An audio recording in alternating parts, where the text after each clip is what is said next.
So here we have the cash budget for Line Drive Glove Company, and this is the company for which we prepared a master budget. So just to give you a quick overview of cash budgets, we always start with the beginning cash balance.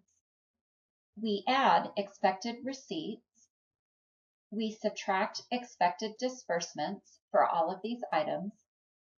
And the answer that we get represents either the excess of cash available over disbursements or a deficiency of cash. So in other words, if our total cash available is greater than our expected total cash disbursements, we will end up with an excess of cash.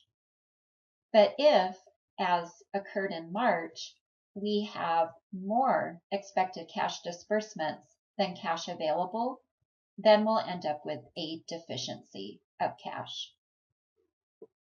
The financing section appears below here. And if we have excess cash available, and if we had borrowed money in a previous period, we could use that excess cash to make payments on our borrowings. If we have a deficiency of cash, we will need to borrow to make up for the deficiency, and so we would indicate that in this borrowings row. So our final ending cash balance will include any borrowings or repayments. And the ending cash balance for January becomes the beginning cash balance for February. So that's why you always want to complete cash budgets one column at a time before you complete the next column. So in January, we were told in this problem that the company had a beginning cash balance of $112,000. So we're going to put that amount here on the first line in the January column. In order to get this amount, the cash collections from customers will refer to the schedule of cash collections that we prepared as part of the master budget. And that was based upon the sales budget and the expected percentages that we expected to collect in cash each month. Then we list the various cash disbursements. So after we prepared our direct materials budget, we prepared a schedule of cash disbursements for direct materials. So the total amount paid in January in the schedule of cash disbursements will go here in this cell. And for these other items, direct labor, manufacturing overhead, and selling and administrative expenses, those amounts we assume we pay in cash the month that they are incurred.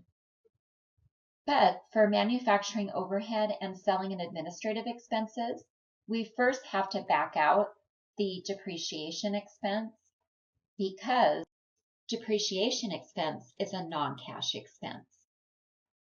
So then we total up our cash disbursements, subtract those from the total expected cash available, and here in January we see we have an excess of cash available over disbursements.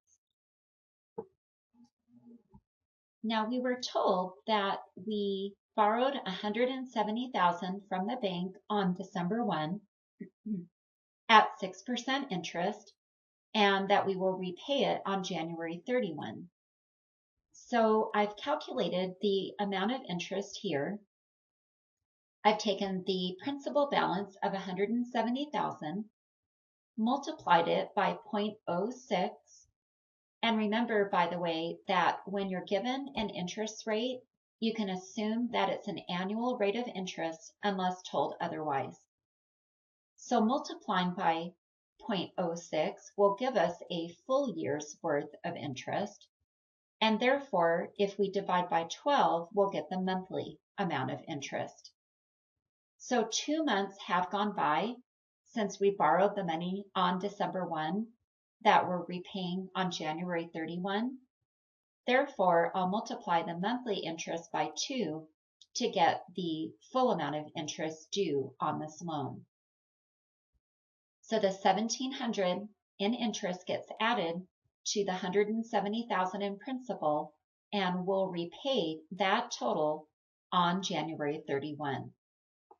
And therefore I need to subtract that amount from my excess cash to get to my ending cash balance at the end of January. And by the way, I do have a requirement that my desired ending cash balance each month is $10,000.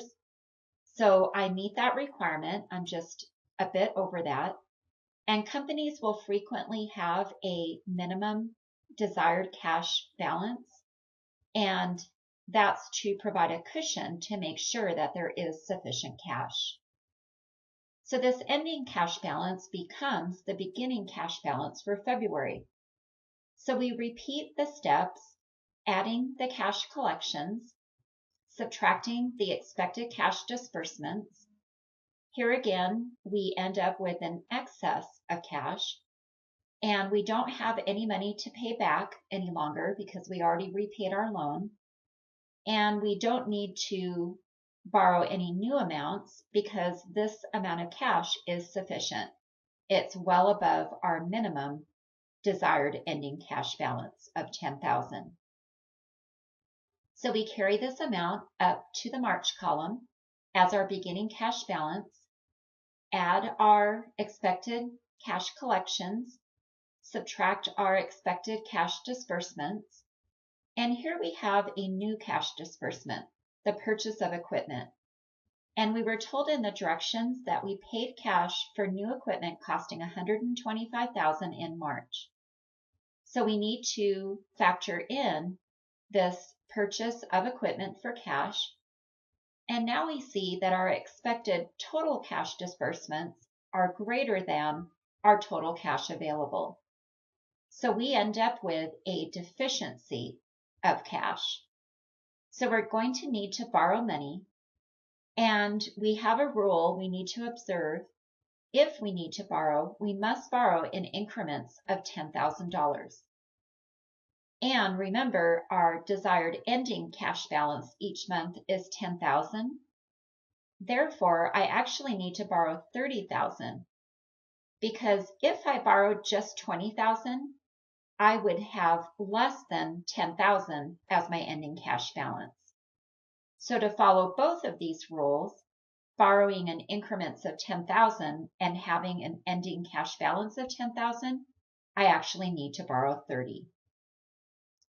So finally, I carry this ending cash balance up to April, add cash collections, subtract cash disbursements. We end up with an excess of cash of $52,923. And so I do have enough money to repay the amount borrowed in March. And by the way, in Connect, always if you have enough cash to repay a previous borrowing, then you should repay. And that would make sense. That would, in the real world too, that as soon as you have enough money to repay a loan, you should do so to minimize your interest expense. So how we're going to calculate this interest, we're going to be very conservative. We're going to assume that we borrowed the money at the beginning of March and repaid it at the end of April. So that means then that 2 months have gone by, and that's a little tricky because it looks like only 1 month has gone by. But again, to be conservative, we're assuming we borrowed this money at the beginning of March and repaid it at the end of April. So we'll take our $30,000 principal, multiply by 0.06, which is the same rate of interest we used previously. That gives us 1 full year's worth of interest, which we divide by 12 to get our monthly interest. We multiply by 2 because 2 months have gone by, all of March and all of April. And so this would be the amount of interest on that loan. So adding the interest to the principal, we get the total amount of our repayment, which we subtract from our excess cash to get our ending cash balance.